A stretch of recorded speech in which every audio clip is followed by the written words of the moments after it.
Well, we're joining you once again here with Mr. Malzingo, one of the chapter advisors from Chapter 13.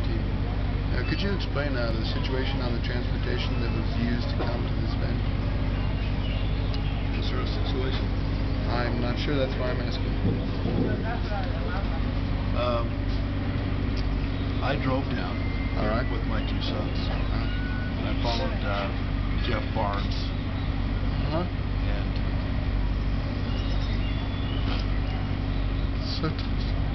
It's a good father. Are you crying? I'm getting a little emotional. And I came down alone. It's just me. Yep.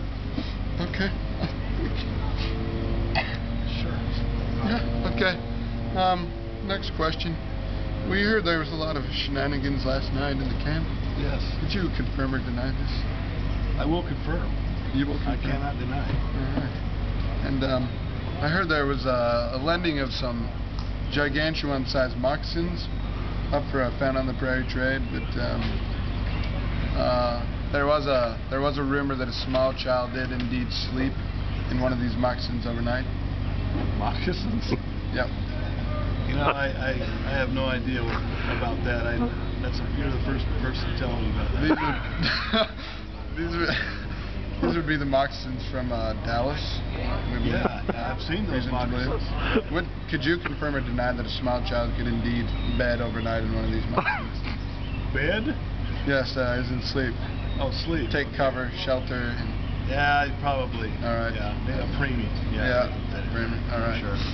And my final question is, approximately how many ounces of sugar does it take to stay awake until 4:30 in the morning? How many ounces of sugar? I don't know that answer at all. All right, or maybe a better way to rephrase the question is, how many cans of Mountain Dew does it take to stay awake per capita each hour? Probably 8 to 12. 8 to 12. Somewhere in there. All right. All right. Thank you very much for your time. You're welcome. Hope you enjoy this event. That's very insightful. Good. Still rolling? Yes.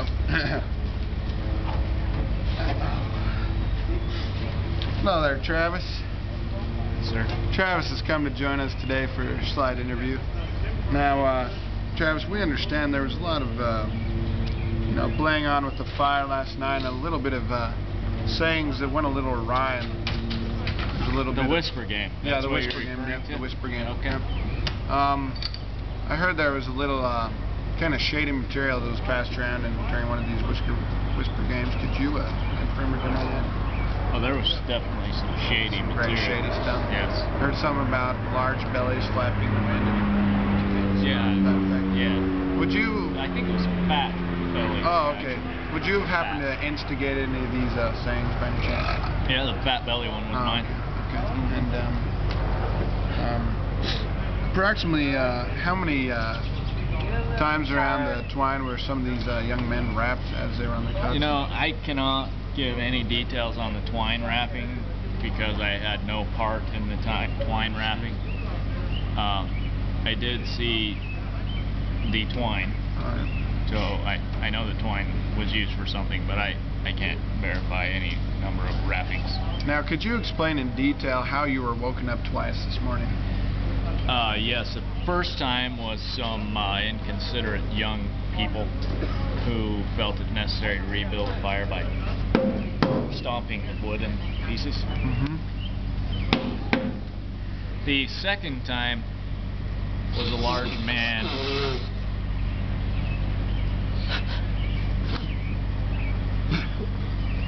whose wife had been disturbed at 12:30 this morning by a phone call, and he wanted to repay the favor. Now, do you believe that this individual man overstepped his bounds on the ground of seeking reconciliation? Yeah, I'd say anybody that had to wake up and open their eyes and see the large man's face approximately this distance from their own, I'd say that's a little bit overboard. Would you say the breaches of the Adult Protection Act were indeed surpassed in this event? The National Adult Protection Act definitely was well into the gray area. And was there some loitering involved after this event? Much loitering, and I do believe loitering is against the law in this state and many other states of the lower 48. This is true. And so final question. What would you say has been the hardest thing to control about these young men that we've been working with? The hardest thing to control would be their consumption of caffeinated beverages. Alright. Could you explain a little more? Well, they consume the beverages in large quantities, and then they have to be monitored until, say, 4 o'clock in the morning, because you can't just leave and let them on their own. Camps would be burning down, and small animals would be sacrificed, and that kind of stuff. Now, I guess your comment on small animals brought up one event into my mind. It was known that there was a dark cloud of natural gas spread over the log fetching area last night, and some of the natural wildlife had to be evacuated. Did you see any signs of any kind of brain damage among the youth, or any kind of dead animals around the log retrieving area? I didn't see any dead animals, and I can't really verify that the brain damage was larger because of the natural gas situation. I do know that it caused some eyes to water, but I don't know that it was. There was a raccoon whose one leg had ceased working. Would you say this could be a coincidence? Oh no. There is no coincidence in this world. I think it's a direct result of the natural gas poisoning. Right. And what would you say was the spread radius? You talked about eyes watering. About how far from the epicenter of the event was the watering of the eyes? I think if you measured from the epicenter, I'm guessing that the radius of the contamination was probably, I'd say, 500 or 600 yards. Wow. Would you say maybe half this camp was infected from natural gas illness? Yeah, I would say that. Right. Yeah, for sure. All right. Well, thank you so much for your time. You're welcome. Anytime you need information, you come right to me. All right. Okay. Thank you very much. That will be all.